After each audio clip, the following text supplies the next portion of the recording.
Good evening, everyone. Welcome to tonight's live. It's Friday, it's 9 p.m. and we are back here with another episode of Insight from Mentors. Absolutely. On the topic, how to ace your career. So guys who've been attending us live for a very long time know that we have started this series where we're inviting very successful people who have done amazing in their career. Absolutely. And they're coming in and sharing their secrets of how did they make it till where they are in their career. They have massive success. They're amazing people. They are doing so well in their career. They are contributing. They're living an extraordinary life. Absolutely. And if you want to have that extraordinary life, you better listen to the videos and keep taking notes. I think I would say for us itself, it's such a great learning going on when we are able to listen to these people who have really aced their career. And that there are certain common things which are coming again and again. And we are so grateful today to Swati Jain that she has given this interview and she's been so generous in doing this interview. In fact, she's almost given an hour. So much she felt like giving to people, and it's an amazing person. But to start, let's introduce ourselves. Yes, so before we get on to the video, let's really begin with first, who am I and why am I helping you to ace your career? So I'm Nutan and I'm a career and a life coach, and I specialize in coaching mid-segment, mid-age professionals, which means people who have a background of work experience of 12 to 15 years, and that is the time they generally go through a career stagnation. They're expecting much more out of life. They feel what is coming to them is not enough, or they probably are not happy with what they're doing. They have made the money, they've created their name, now they want to transit in their career. Sorry for this, something which is coming up, I just want to take care of that. So guys, it is about that, helping those people restart their career. So career transit, what I do, if you're in the existing organization and you're doing very well for yourself, but you feel you can have much more because your potential is immense, I help you grow as per your potential. You can also, in the same company, grow in your career. So I reached out to some people and they felt that I only work on shifting jobs.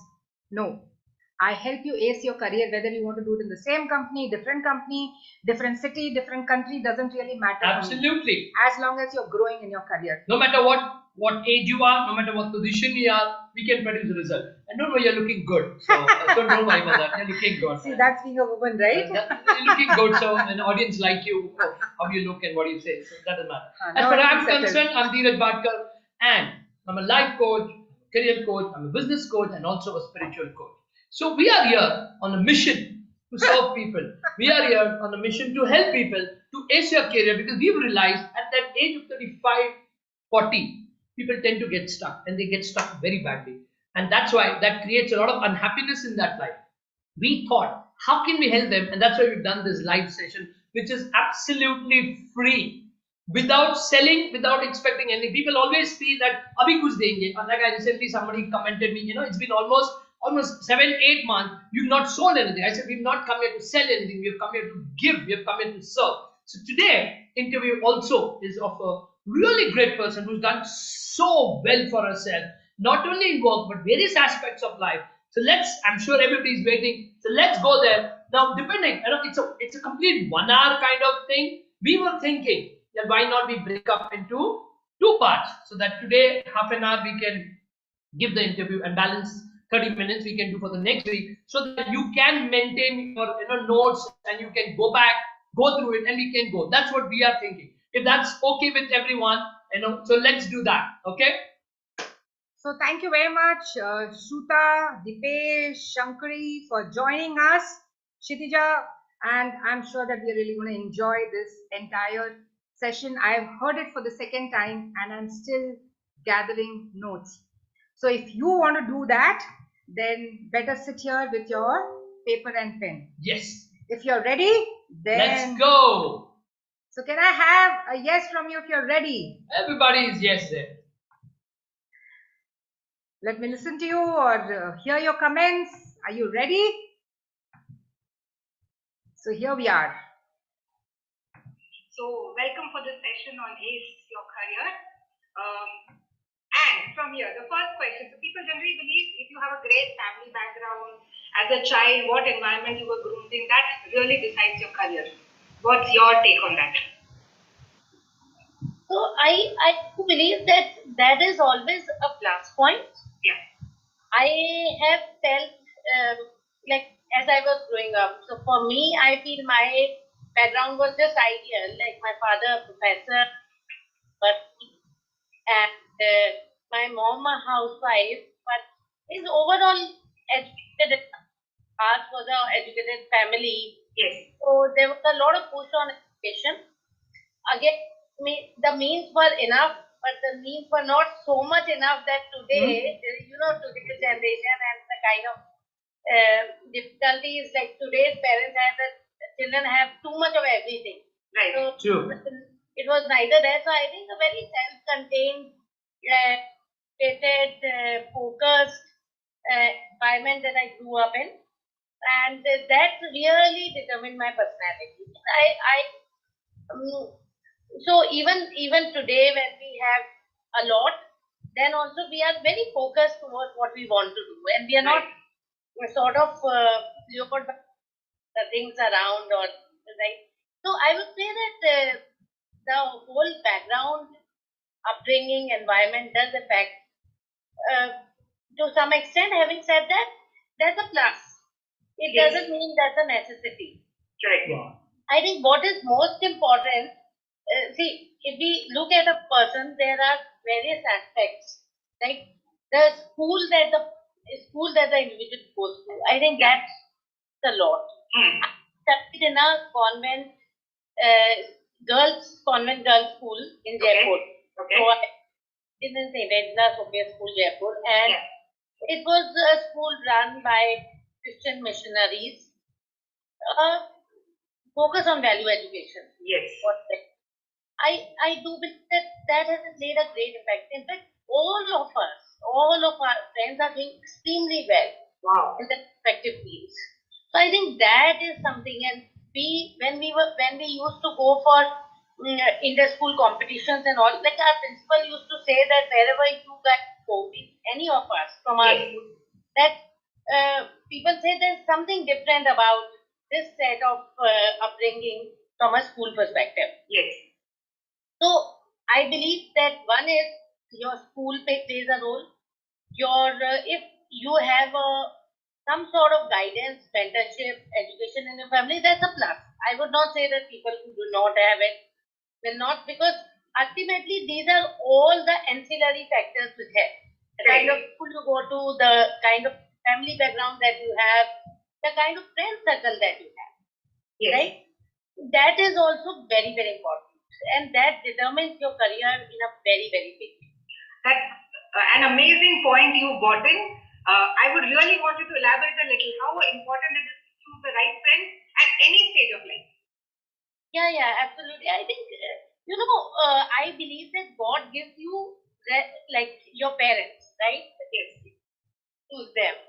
Your relatives also, by virtue of where you born or where you married. But the friends are someone that you choose, and that also is what the environment goes around you, and then you pick and choose. Yes. Then friends is also someone that comes to your life at different phases of life and helps you achieve some of those objectives, right? So what I have experienced personally in my life, at different stages in my life, different friends appear. Yes. And they really helped me towards what I needed in that life. So friendship is a beautiful gift from God, that they come in our life and they move us either in the right direction or the wrong direction. So that is something that we have to, and then the other upbringing and environment influence and what kinds of friends that we do. Because if I put around upbringing environment, the schooling, the family background, and the kind of friends, then I'll tell you the friend circle has great influence that I've seen on many. Like for example, I went to a NTSC camp, National Talent Search Scholarship. So Okay. that's a that's a scholarship in grade 10 by Government of India to some top students in the country, and I went into in NTSC scholar, but I met best students from the whole of state there, and some of the things like at that time in our school, math was not the subject before my batch, and people to know for some of our friends came to know of IIT for the first time. So all of that, because you meet a circle of friends who also influence you deeply, and it raises aspirations in it as well. Right. So that is very, very essential, because the kind of friends and the kind of aspirations that you have ultimately determine your career. So I would, while all of these things, I will still put ancillary like school, family, friends. But ultimately, what all of these things do is they arise in you an aspiration to do some vision, look within, and that is what actually ultimately determines your career. Or So Swati, when did you feel? I mean, you have such great aspirations. You're an ambitious woman. You want to achieve a lot in life. What stage of life did you feel that yes, this is what I want to do out of my life? I mean, big goals, big dreams, big ambitions.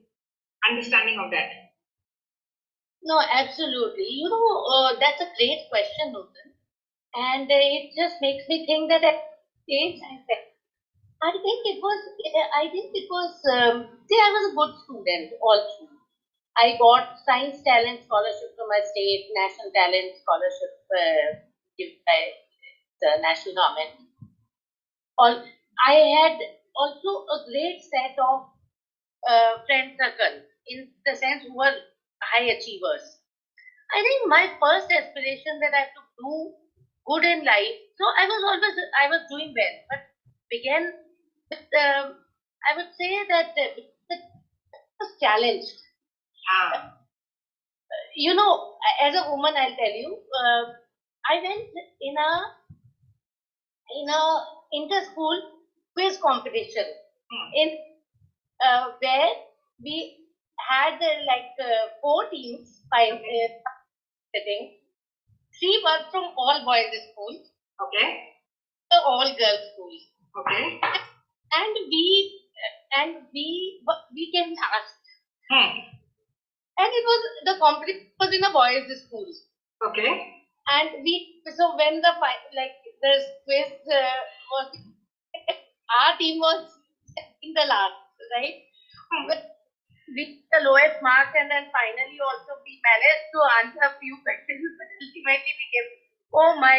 It was humiliating for us.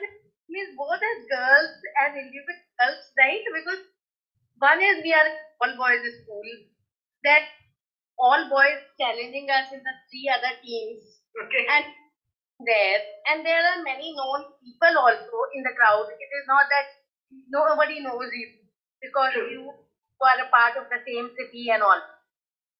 It really made me feel that as women we cannot be always like that. It is an incident in life I cannot ever forget. It sparked in me, and that yes, I don't have anything against boys, right? Right, absolutely. But I have something that I cannot always be like we know less, or we also have to grow up. We also have to now. What is the reason why we came last?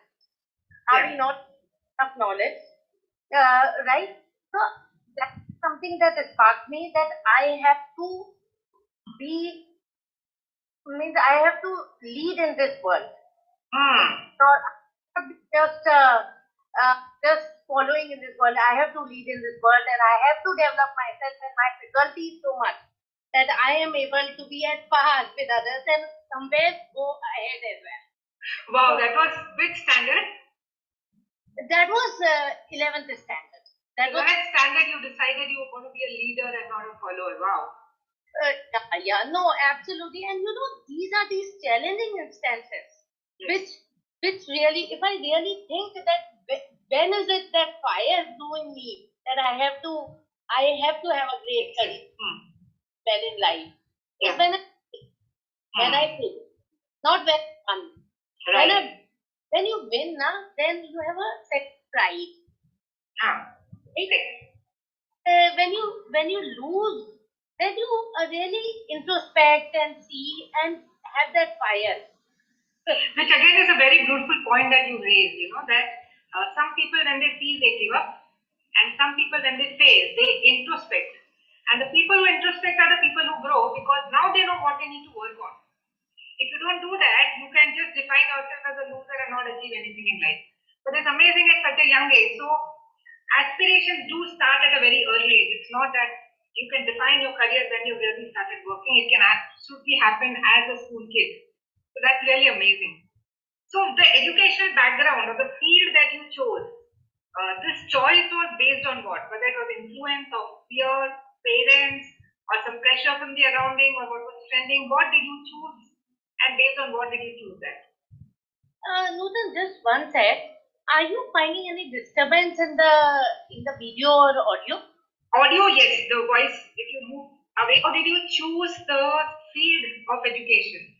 It was under the influence of parents or peers, or what was trending, or what were you good at? How did you choose it?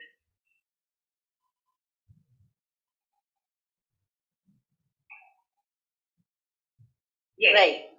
So how did you choose your field of study? Yeah. So that brings me to another very important episode of my life. Yeah. So frankly, I was influenced by friends' parents in grade 11 that I chose medicine to study medicine. Okay. So I decided to pursue it. I started preparing for the medical entrance and everything. Okay. But so much so, like I even neglected the results of the aptitude tests that were given, that I would be good in something technical. So the school organized this test and all. It clearly showed that I would do better in a technical field or a field like economics or something like that. So it clearly came out there. But still, I went ahead with what was more the trend at that time, what some of my friends in my school were doing, my parents suggested and all, and I chose to study medical. That was the worst period of my life. Okay. 2 years, I tried to study something that I didn't enjoy so much. And then eventually, while I was the topper in my school till grade 10, and also was a good student even otherwise. When my grades began to drop, the reason I would attribute is that I didn't really enjoy the subject. So then eventually and finally I did not get to the medical entrance. And it was not only about not getting through, but also I did not enjoy the 2 years of my life. And it was like a stress, it was like a pressure, it was like doing something I really didn't enjoy. And at that moment I decided that now no matter what are the career prospects, no matter what anybody says, I have to study and it is my life and I will do what I like to do. Okay. As well as that means there was no other consideration. Like when I did get through it, I could have repeated it. Yes. But my elder brother, who was a doctor, he said even people who enjoy it also find it difficult to pursue, and here you don't even enjoy it. Right. So that's where I dropped that idea. Then one of my other brothers was a CA. He suggested doing that, and we were a family also with a lot of CA. But then I also thought that perhaps my overall makeup might not be so aligned to what a CA does finally. So, and that felt like economics is a subject I thoroughly enjoyed. From 9th class it was introduced, and I thoroughly enjoyed it. I said I will, and I really enjoyed every moment of my academic life after that. So much so that I not only did my bachelor's, my master's, but also did my PhD in economics. Wow. From IIT.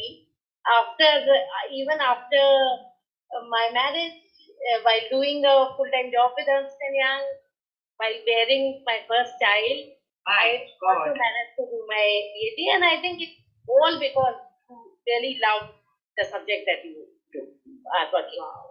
Wow. So again, I mean, one very crucial thing that you brought about, that if you love something, you will find the time, and there's nothing that can stop you. And finally, you did become a doctor, that means. Yeah. Only of a different subject which you enjoyed. Great. Yes.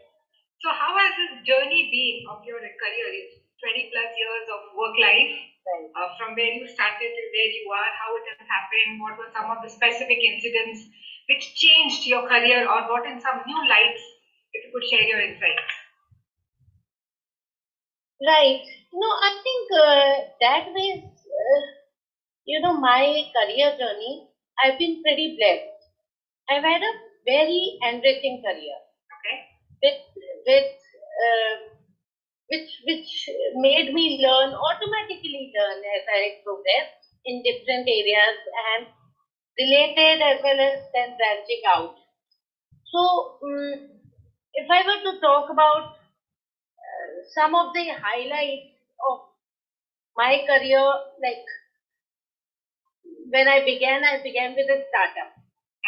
So, that was my first. So, my first exposure to the corporate world was again with one of the very big brands, DSP Merrill Lynch. So Merrill Lynch was an investment bank, and I did my summer internship there. Okay. So amazing.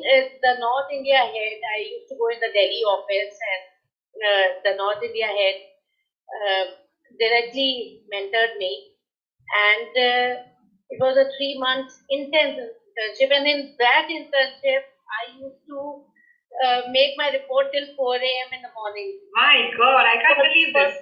For a month or two, I actually did a great work. I mean, so much so that I presented to the whole of North India office, and they were just amazed. Wow. So it just and the kind of response I got from them really made me feel that I can do well in my career. So that was a great, great experience for me. And my first day when I went to for my internship, I was in a South Delhi hostel, and I had to catch the bus from Dholakua to reach the place. I don't know if you know Delhi. No, not that much, but yes, from the places you're referring, it's quite a traffic oriented, at least now that I've done the place. Right. So, I took almost 30 minutes at Dholakua to cross the road to catch the bus. Just I had to cross one road. So it just showed me that, Swati, now you are in heat of the world, right? Like you're in a hostel or in a school or college. So that started, and that day I realized that you have stepped out of your home to work in the corporate world. Now, so it was. But again, I was in the midst of great people, great learnings I had. So then I joined a startup, which is manupatra.com. Today it is the biggest digital portal in the country. Correct. So I joined that. I was the first employee of Manupatra. Oh. Yeah. I would say the first employee in my category, because there were in the more the freshers lot or in the junior lot, because there were of course directors in the company and all who started it. Yes. But so I joined that, and in a few months, in 6 months, my director made a comment that he saw my report that I presented. I was doing business and policy research for that manupatra.com. Basically, we were in modules that will sell for companies. Correct. So the head and the director of the company looked at my work and he said that Swati has done a PhD on this topic. Wow. And 6 months just out of college, and it's just idea that yes, I have done so much research on this topic. Why don't I just go ahead and do a PhD? Wow. So, and that's how the thought started. And then once I went to IIT Delhi, they told me that once you complete your 2 years, we have this, that we can have corporates, individuals join, corporate professionals join. And that's how then I joined my PhD alongside. But that by that time I had joined Ernst & Young when I joined that. So I think I got to work. Another highlight is even in Ernst & Young at that time, Arthur Andersen was sort of dissolved, acquired by E&Y, and I got to work in the teams of some of their very, very well-known partners. Great. So it gave me a very, very rich exposure. And then I joined a company named Vital Research. It was started by McKinsey Partners. Yes. So got a very good consulting flavor. And then joined, as I completed my PhD, I joined Cognizant Analytics Practice. That time it was Market RX, later acquired by Cognizant. And again, great set of individuals, mostly from IITs and IIMs. And then 7 years back, I joined my current organization. So all in all, I would say, and with different facets of research within analytics and different industries to work on, in banking, healthcare, pharmaceutical, retail, travel, transportation, logistics. Be it different facets of, even within analytics, different facets as a technical person as well as evolve as a leader, and then as a woman leader. I think all in all, it has been an enriching journey, and of the last couple of years, it has been a few industry recognitions as well. Yes. Yeah, and then an exposure to the management consulting world, to the IT world, BPO world.